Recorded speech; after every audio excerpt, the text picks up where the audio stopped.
My dear brothers and sisters, this morning we celebrate the feast of St. Lawrence the deacon. And he was a deacon in Rome in the early times of the church. And during one of the persecutions, the prefect of Rome, Rusticus, asked Lawrence to gather all of the riches of the church in order to hand them over to the Roman government. And so Lawrence proceeded to give all of the treasures of the church to the poor. And when the prefect Rusticus asked him to come with all the treasures of the church, Lawrence brought all the poor with him and said, "Behold, here are the treasures of the church." And we hear in the readings a reminder to be like Lawrence, that is, to be ones who serve.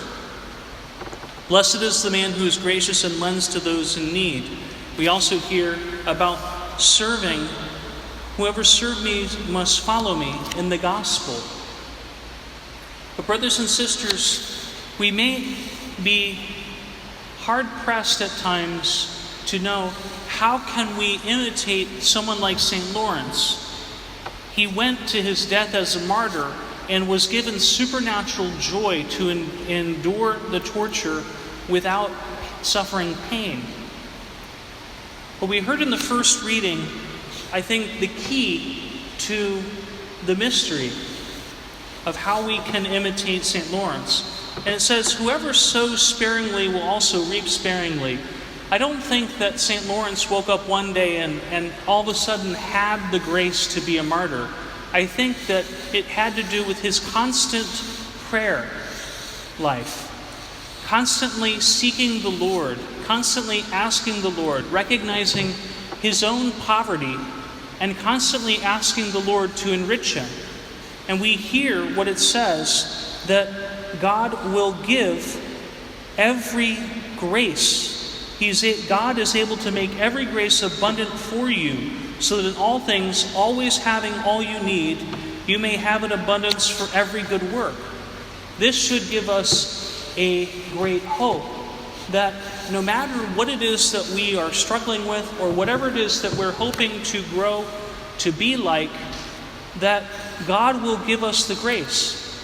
But God sometimes likes to play a good parent toward us and wants us to put forth our own effort. And theologians always have to debate this as to what it means that God gives all these graces, that he gives abundantly and he gives without measure. And yet at times the Lord also makes us seek and to knock and to ask. It's this interplay between our effort on our part of seeking the Lord and God's part of being an abundant giver.